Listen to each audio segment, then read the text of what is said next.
Hello and welcome to this episode of Standing Apart, the podcast about what makes people, businesses, and ideas distinctive in a world full of imitation.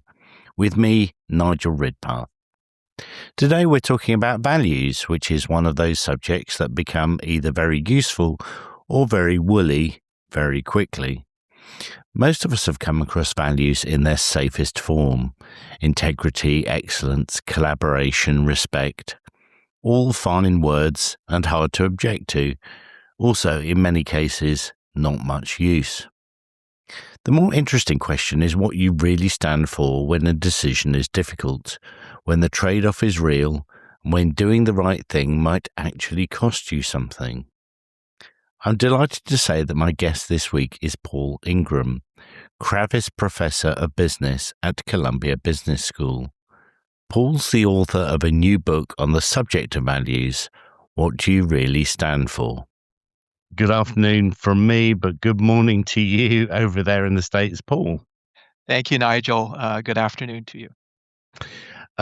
So let's get straight into this. The reason that this topic is so much of an interest to me is that a number of years ago, I did some work on trying to work out my own values, and I did it in a way that is not the way that you recommend in the book. That you've had some more recent thinking on this. So the way that I worked out my top three was by looking at a very long list of 50 or so words on a sheet, kind of scrubbing out the ones that really didn't resonate with me at all, getting down to a top 20, then a top 10, and then a top 5, and then from that point, there were some questions that were asked about those top 5 that kind of like ranked them in order. And it was both situations where that value has been in play and how did you feel, but also situations where that was not, bad situations in your life, and was there an absence of that value? So the 3 I came up with, my top one was fairness, my second one was recognition, and my third one was originality. But you've got a very you've been looking at this, and you think there are better ways to do that now. So why don't we get into your thinking about how people can explore their own value set? Yeah, absolutely. Well, let me first say that the way you went about it, Nigel, if it worked for you, I'm all for it. Right? You're right that I recommend some different angles on it, some different processes. But here's the reason. In fact, in the very early stages, when I started to scale work on values, to take it, not just from kind of individual coaching, but to bigger groups, I used a process which was actually very much like yours. I presented participants with a list of values, and I asked them to think about them and zero in. And the feedback I got from many was that when they approached it that way, it was just too hard to choose, right? That they would say, oh, there's so many that are good. And it's absolutely true, that there are, your values are your principles of evaluation. They're what determine for you what's good, bad, or important. And the values that are typical are often synonyms in terms that are, close to each other. You cited originality. So it's a great value. Someone else might say creativity. And it's actually quite important in terms of the efficacy for the values for you, whether you get the right word for you, right? So I hope that worked for you. In fact, I think originality is probably a value that makes a lot of sense given what I know of your work and standing apart. But for a lot of people, they needed more guidance. And it was really kind of winnowing down all the options and finding the few that are really compelling. So let me also take a moment to say why, in fact, I think it matters so much that you get the words just right. Um, your values, I gave the definition, they're principles of evaluation. They have their origins really are our deeper cognitive associations with very positive or very negative experiences, right? So this is what's called embodied cognition. But the truth of the matter is, if we have an emotion, it's actually represented physiologically, right? And what we're really searching for when we're trying to find exactly the right label is the title for the value that is most positively activating for you, right? So um, ultimately, whether it's creativity or originality could make a real difference to the individual, right? So that's what's behind it. I'll pause for your thoughts and reactions on that, but then perhaps I should say a little bit about some of the ways that you could find exactly those right values that are most compelling for you. Yeah, yeah. I mean, you're right about finding the exact word, um, and when I was reading about cognitive embodiment in the book, it was this fact that it has to be a feeling. You know, Right. when you talk about these words, when you've got it exactly right, you know that when that is in your life, it feels great. Yeah. When it's being challenged or it's being removed from you, you feel terrible. Yeah. Yeah. Um, uh, Absolutely right. Yeah. yeah, And in fact, the questions you asked yourself in terms of where you felt your values and where you felt their absence, I think those are actually really good questions. mm, When I'm, in just a few minutes, I'm going to be taking 60 Chinese executives through a process of identifying their values. And I'm going to ask them those questions about what what was present when they had a really great experience at work, what was missing when they were really frustrated or angry. The variance between what I would recommend ideally and the process that you went down is simply perhaps asking those questions first, right? If you ask those questions first, you can zero in with more of a visceral, grounded approach into the concepts that are most meaningful for you. And then you can do sort of the polishing, comparing synonyms. Is it creativity? Is it originality? Is it authenticity? And finding the ones that's most exciting for you, right? So I think your process is completely in the space of what makes sense to me. I hope it uh, worked out well for you. I have found that lots of people need a little bit more guidance so they can zero in. And one thing I'll also comment with admiration is that you are ahead of most of the people, most of the successful people in the world by having identified your top three yeah. values. Right. So that's a question I ask regularly of people. To what extent are you conscious of values? Can you articulate your top values? And it's less than 10% of even successful people who could articulate, say, their top three values. Right. So you're doing pretty well already. Thanks for that. Um, so, so you come to this concept of triads, um, which it just occurs to me might not be a very useful term when you're just speaking to Chinese executives, but Right. we'll skim over that right Yeah. now. But tell us a little bit about that triad approach. Yeah. So absolutely. So that is a coaching approach to identifying values, right? So values are about zeroing in on what is really your definition, your personal definition of goodness. This triadic approach is really about making distinctions, identifying what's better about the distinction, and then asking why, so you can get deeper and deeper to get at your kind of top principles of positivity. If you'd like, I can maybe make it concrete by taking you through a little discussion about that. You want to Yeah, try that? yeah. No, I think that would be useful for our audience. Okay, wonderful. So we need something concrete to kind of ground our discussion. Here's an idea. Um, you're engaged in this podcast, which obviously is a project you're passionate about.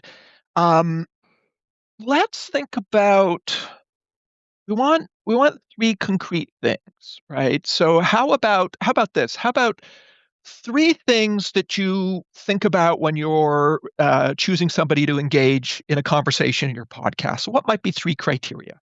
Um, well, relevance to the theme, something where I think I'm bringing something new to the audience, Mhm. and something that is going to intellectually stimulate me. Okay, great. So I've written down relevance, novelty, and stimulation. Is that okay? Yeah. All right. So let's form those three concepts. Let's put them into two categories. So pick two that, in some sense, we can categorize together, and whatever basis you like, and the third one is going to be in a different category. So which two are Um, similar in whichever way you like? Relevance, uh, novelty, and stimulation. um, probably relevance and novelty are probably the closest to each other. You could almost argue that they're two sides of the same coin. Okay, great. So I've got two categories here. Relevance and novelty are similar to each other, and then we have stimulation in the other category. So if you had to choose, um, well, in fact, one more intermediate step. Give us a label for the relevance and novelty category. In which way are Um, they similar to each other? so they're similar because uh, y- because they're about the theming of the topic. Okay, so So they're yeah, it's about content. Yeah. yeah. Okay, content. Wonderful. So I've got content. Content as opposed to what? Um, uh, um, I guess something being unthemed or nebulous. Okay, nebulous. Lovely. Okay. If you had to choose between content and nebulous, which would you choose? Um, content. Okay. Content is better. Why is content better? What is it about Uh, content that makes it better? uh, because it provides a hook to place to place the show on. So people can understand whether it's for them or not. It's about a categorization. Okay, good. So could we say perhaps understanding? Yeah, yeah. Okay, good. Understanding as opposed to what? Um, a surprise, I guess. Surprise. Okay. And why is understanding better than surprise? I guess so that the audience will know what to expect, and that we're not repeating ourselves. Okay. So they know what to expect. We're not repeating themselves. So is that trying to put a label on Mm. it? Is it progress? Is it accumulation? Is it learning? Is it It is about learning because uh, I want to make sure that there's a new topic there that people are going to be interested in. good, wonderful. So They got something to learn. Yeah. learning as opposed to what? Um, learning as opposed to um uh just kind of listening with no purpose, I guess. Okay. Okay. So that could be entertainment. That could be passing the time. That could Yeah. be yeah. Okay. So let's try passing the time. All right. Now learning is better than passing the time, and maybe this will be the last question in this ladder. Why is learning better? Um, because um because it's good to self-develop. Yeah, development. All right. Do you like? I'm going to take the word development, Yeah. self-development. Love that. And then, so I think we're getting pretty close to the top of that ladder. Now, it's possible that there's something beyond self-development. Maybe self-development matters because it leads to achievement. But I think we're close enough to the top for an example, right? So Yeah. what we've done is we've said, well, what makes something better? What makes something better? What makes something better? And conceptually, we're getting closer and closer to your distilled version about goodness. And so we've arrived at self-development. Now, I think we could still do some refinement here, right? As we said, getting the label right matters. So I might ask you some questions like, if you had to choose between self-development and growth, which would you choose? Yeah. Yeah. Yeah. Yeah. And your answer is going to bring us closer to exactly the right label. Sure. Right? Sure. Yeah. And we'd ask a few questions in that space, but we're zeroing in that something in the space of learning, development, and growth is a really motivating value for you. So that laddering approach is really ways for us. They're really forced choices, right? So I think values really matter in the space of choice. In the work I've done over many years, I've operationalized the values of more than 10,000 leaders, executives, people from all around the world. And there's about 250 values that come up with some frequency. And if you looked at that list of 250, probably you would say, well, just about all of these, or maybe even all of these, are good things in the sense that more of them in the world is better than less, right? So there's nothing atypical about any of those values. Probably most people would say, oh, they're all good.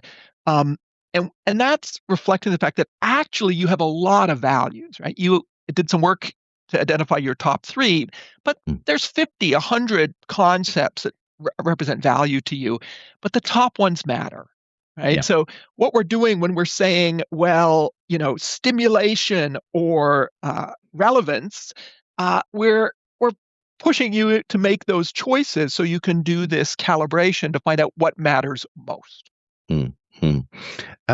And one of the interesting things that when I did this before was actually, so we talked about cognitive embodiment and the fact that that gives you a feeling when you think about these things.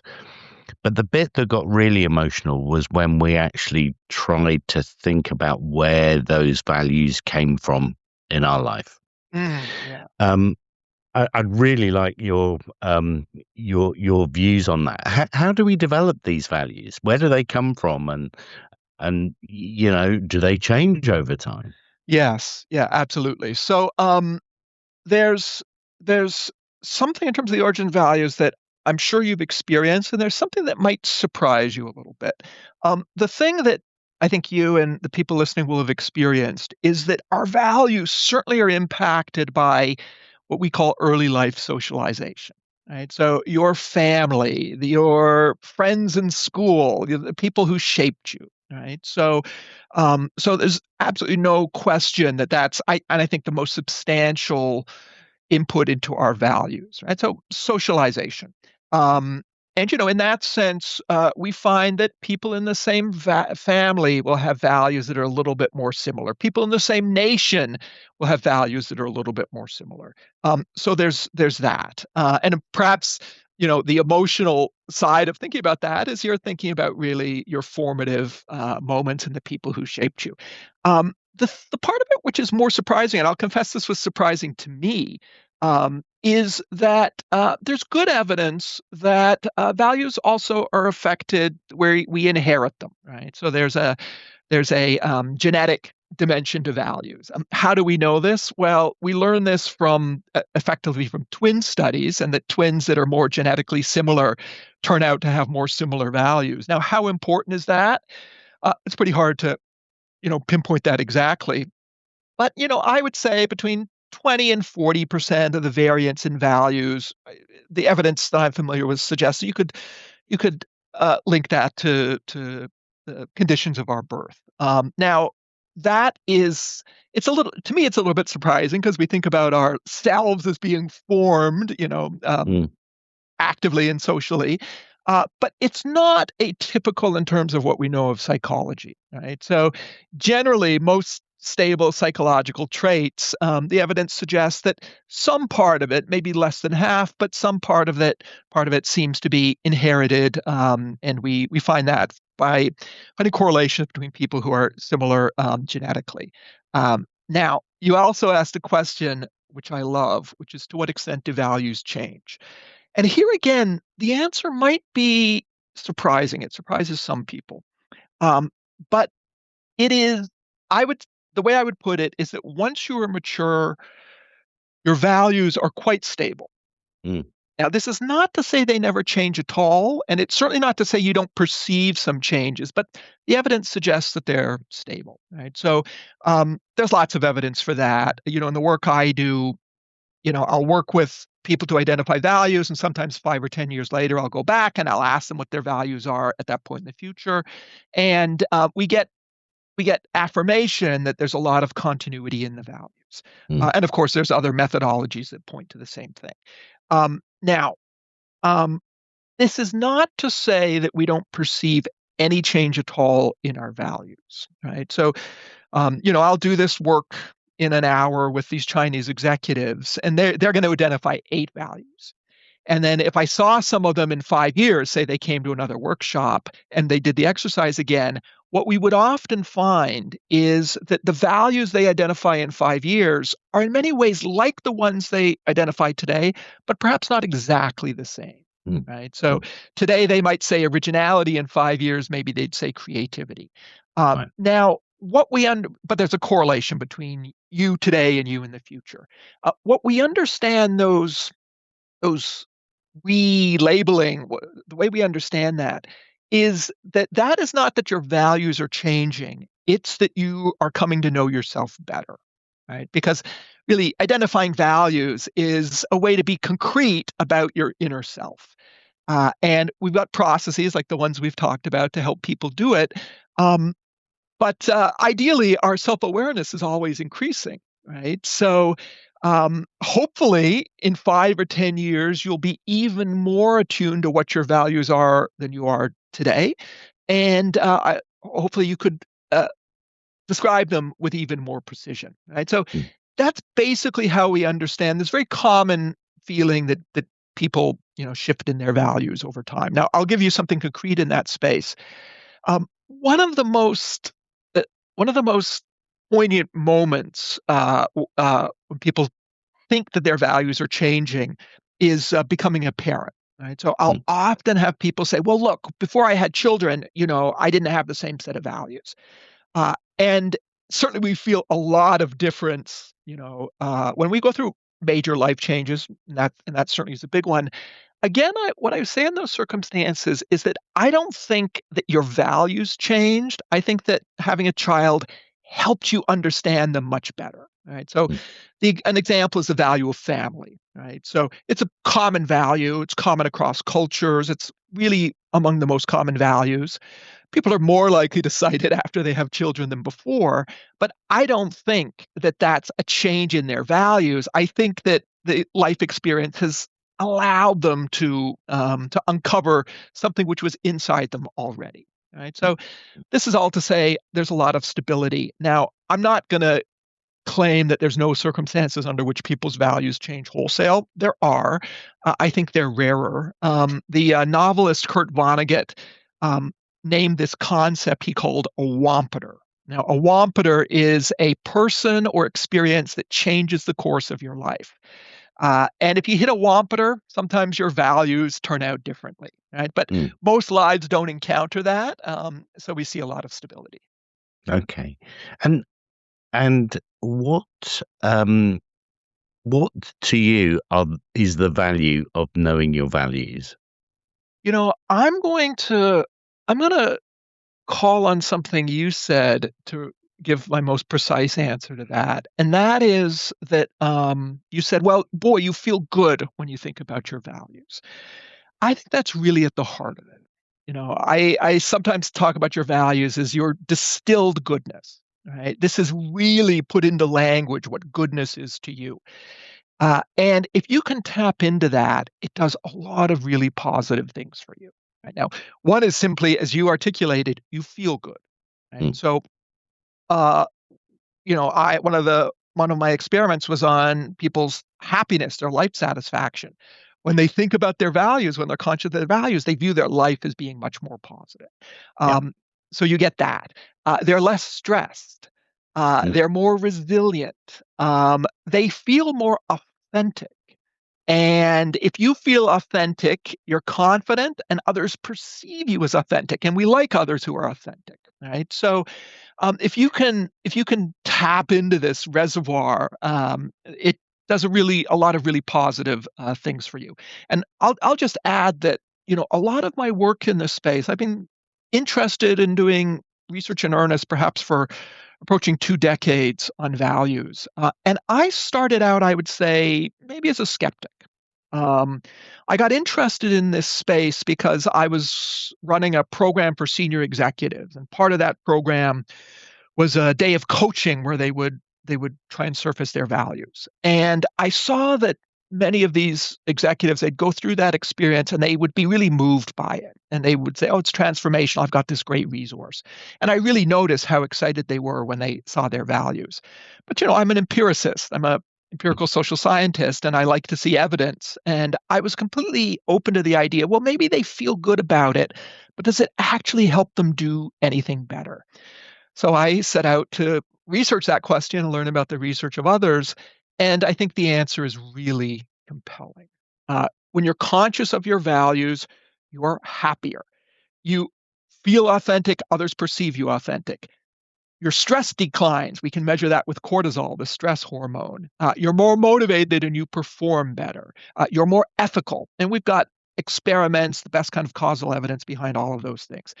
So your values really are this reservoir of effectiveness, goodness, positive feeling, and we all have it. The question is, can we tap into it in a reliable way? That's why going through Mm. the process of clarifying your values, I think, is so rewarding.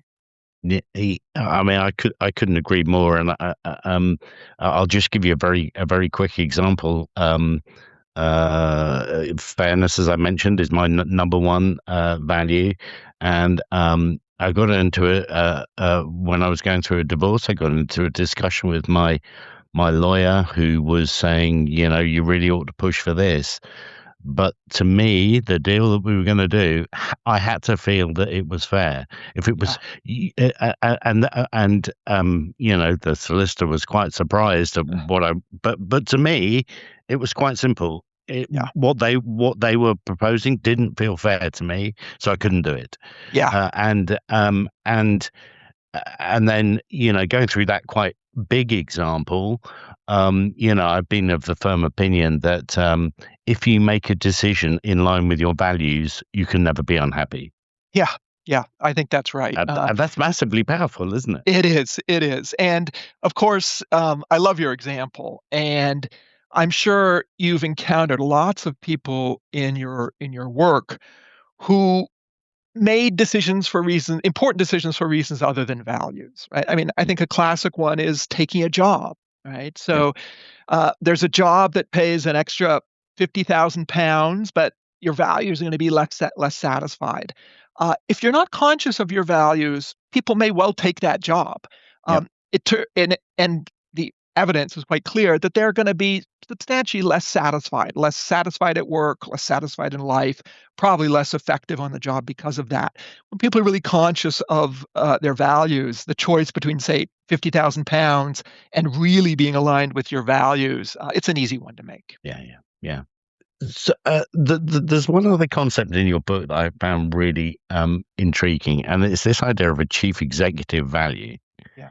Tell us a little bit about that.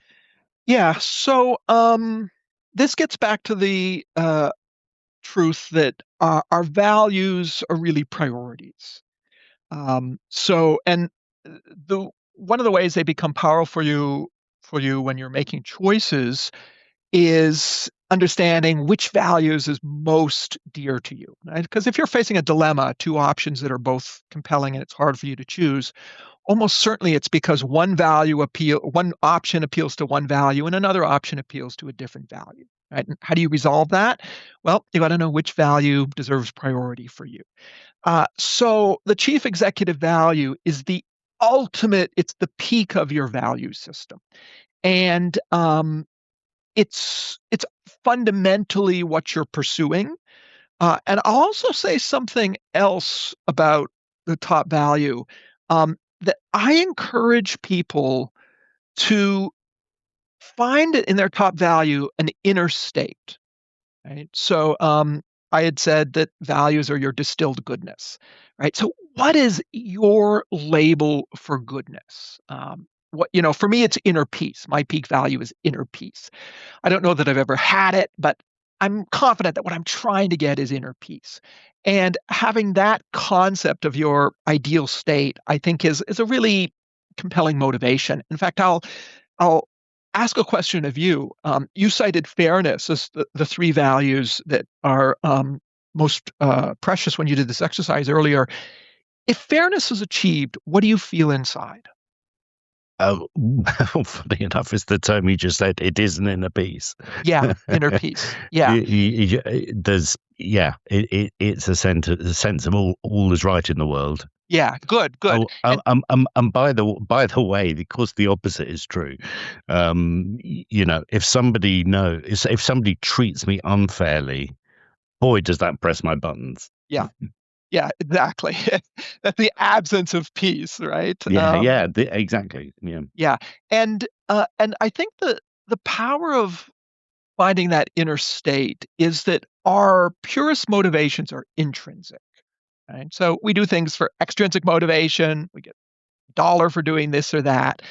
Intrinsic motivation, one level of intrinsic motivation is it feels good to do this, but even purer is this is what we view as the best thing to do, right? And by trying to find what being completely aligned with your values, what it feels like for you, we're trying to give you a guide to this most powerful form of motivation. Yeah, so chief executive value is the peak of your value system. You could think about it, if all of your other values are satisfied, what do you feel? And Yeah. common chief executive values are inner peace, happiness, zen, well being, satisfaction, peace, harmony, connected to the universe, right? But they're sometimes beautiful articulations. They're these feelings that are, we're familiar. We know what someone says means when they say happiness. And getting the one that describes your own ideal, I think, is quite a powerful thing to do.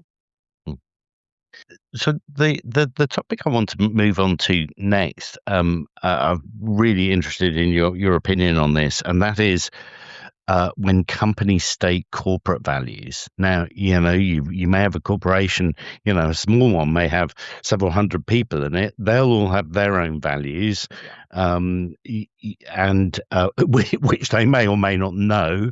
And then a company either will go through a process where they make up 6 words they think their customers might like, but that doesn't mean anything. They stick them on a website and forget about it. Sometimes, and I have helped a few organizations do this, we'll get the team together and say, well, actually, what do we want to be known for? And we'll do a little bit of that. But where do you see this whole idea of corporate values, and how does that intersect with individual values? Yeah, yeah, absolutely. So let me just put that question into context. I think what you're talking about when you introduce corporate values is this is an expression of the organizational culture. Yeah. And culture is a big deal in organizations. There's my own evidence, but lots of other evidence. I've got a colleague who every quarter does a survey of the chief financial officers of big companies around the world. And he asks them, what contributes to the financial performance of your organization? He gives them lots of options, including the strategy and the operations and the financial structure and so on. Their most common response is it's the culture, right? So organizational culture matters fundamentally to the bottom line and to the experience of the people in the organization. So there's a lot of benefit to be had if you can get that right. And I would say that the values, you identify values, you put them on the website. The values may not themselves be the culture, right? I think the culture is an aggregate of the values of beliefs of the people in the organization. So it's inside people's heads. But if you can articulate the values correctly for the team, the department, the organization, you can help shape the culture in a real way, right? So the right people will join the organization. People who really wouldn't be satisfied in the organization may see it and decide to go elsewhere. So I think it's a tool to shape the culture. And I think you did a great job of identifying the two ways that companies typically go about articulating values. One is from the outside in. They say, well, what would our customers like us to say? And they approach it that way. And the others from the inside out say, well, who are we? What do we want to be in the world? And both of those things are relevant. But the the fact of the matter is, I don't think you can favor one over the other. If you're going to do this well, you've got to think about what you're trying to do in the world. Let's call that the strategy. And you also have to think about who you are, the people who make up the organization. So the process I recommend is one where you think simultaneously about the strategy. What are we trying to do together? And the values of the people who actually make up the organization.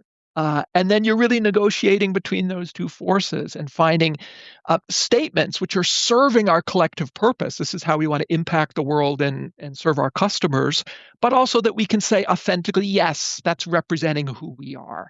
And we find that when you're doing both of those things, that's where you get the optimization of the benefits, and they're substantial, affecting the bottom line of the organization, reducing turnover among the employees, improving collaboration. So top down and bottom up at the same time. Yeah. Okay. Yeah, that's really interesting that you're looking at it from both perspectives. I did an exercise with one organisation where we were predominantly looking at it from an internal perspective, and one of the things that we found, or they found hard to put into practice, was, yeah, it's all very well, we've got these kind of 8 words that kind of describe us and how we want to be, and we kind of bought into these things, but how do we remember those things in every interaction that we have with our customers, and how we treat each other and the rest of it? And actually, we came up upon the solution that we found a well-known celebrity who we felt embodied those same 8 characteristics, and this person then was put up in posters all around the office, and it was people's screensavers, and they could all relate to that person. It was kind of, yeah, we need to be more. And it's an English person you probably know about, but yeah, that was quite a useful tool we found. I just love that. I had come across that process before, but I'd never understood it in this way. So I've learned something great there, Nigel. So I ran into this with a high performing organization, a restaurant called 11 Madison Park, which for some years was recognized as among the best restaurants in the world. And they had a list of values in their kitchen, and they had a picture next to them of Miles Davis, the Oh, there you go. jazz Yeah. trumpeter. And the idea was that Miles Davis was embodying their values. So I just really, I like that idea. When I revise the book, that's going to be in it. Thank you. How do you use values when you're hiring? Yeah, that's one of the big moments for building the culture, right? And let me say, we could talk about this from the point of view of the job candidate or the point of view of the recruiting organization, and really the answer is pretty much the same, because it turns out that value alignment, which is the label I use when your values are aligned with the people you're working with, that's a good thing for the employee, and it's a good thing for the organization. Right? Now, I know we can't always get it. And, I could say some things about what to do when you're in a suboptimal situation and you don't have as much value alignment as you would like. But it's always better to have that values alignment. So this is not, it should not be the case of the candidate trying to fool the recruiter or vice versa. They really have exactly the same interest. And so what do you do? How do you pursue that interest. Well, for example, we talked about getting the values right for the organization. If you've done that correctly, if you've picked organizational values that are authentic and they really are how the organization is trying to impact the world, then being very clear about those values and the behaviors that they represent is a great technique. I increasingly hear from people who go through my workshops, and then they go on job interviews, and they talk about their values and explain their values to the recruiter. In fact, I was about to say they show their values. And the reason I was going to say they show their values is that in my workshops, I give participants a card that captures their values. And they keep it in their wallet. Some people have done that for 20 years. And they'll take the card out, they'll show it to the recruiter, and they'll say, hey, let's talk about values and let's see if we're aligned. I got an email recently from a former student who's an executive at a bank, and he's in the conversations for succession to become the CEO of the bank. And he was in a meeting on this topic with the board, and the board said, well, why are you interested in being the CEO? And he took his card out of his wallet, and one of the board members had also gone through the same process, and they had their card, and they took that out, and they had a great conversation about values, right? So to be explicit about values, and then what do you do if the person who you're interviewing has not done the process of articulating their values? Well, in those circumstances, I suggest you help them articulate, right? So as we said, your values tell you what's really good, really bad, or really important. So among my favorite interview questions to tap into values are, what was your best day at work in the last year? Why was that day so great? What was present in that day that made it so great? And if someone says teamwork, creativity, customer focus, they're telling you what their values are. Yeah. Ask somebody about a leader who inspires them. What is it about that leader that you find inspirational? Or a project that's most important to them? When you're explaining why something is good, bad, or important, you're articulating your values. Yeah. I think we're managing to get to a quid pro quo here, because my book, A Time Traveler's Guide to Management, has a section on hiring, and I thought I'd done a fairly good job, and now I remember that I haven't covered value, but looking at values as part of that process. So my second edition will also have an amendment thanks to this That's conversation. Great to hear. Listen, it's been great to have this conversation. I've thoroughly enjoyed it. I've learned a lot. I'm sure my audience will too. Paul, thank you very much for your time. It's a real pleasure. Thank you. Thank you, Nigel.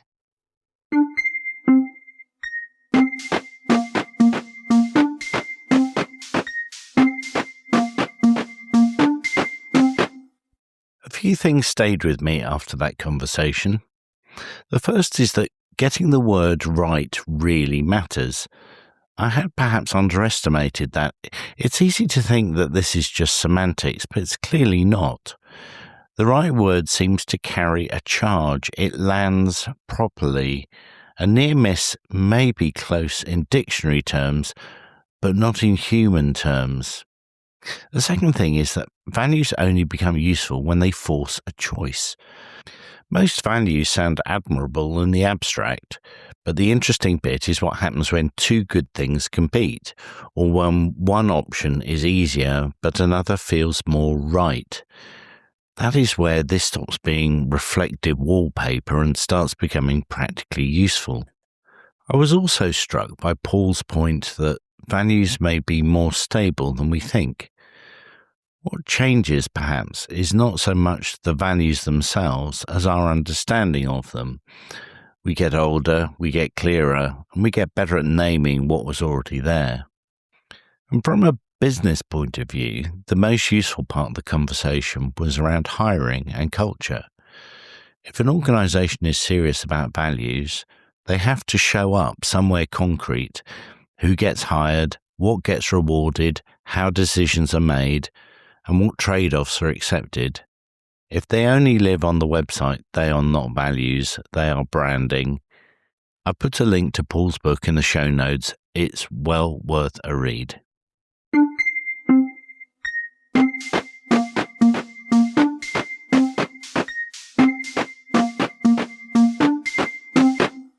That's almost it for this episode. I hope you've heard something you can put to work in your business straight away. If you have, do someone a favour and share this episode with them. All past episodes are still available, so do have a browse. I have a few fascinating guest interviews coming up. To ensure you don't miss that, make sure you subscribe. My book, The Time Traveller's Guide to Management, is now available on my website, and I put a link to purchase in the show notes. And a quick reminder, this show only grows if listeners like you back it. The algorithms will not do it for us. So if you can, hit subscribe, leave a rating, and tap that like button in your podcast app. It helps more than you might think. Until next time, whatever you do, stand apart from the crowd. Standing Apart is a Sun Bear Consulting production.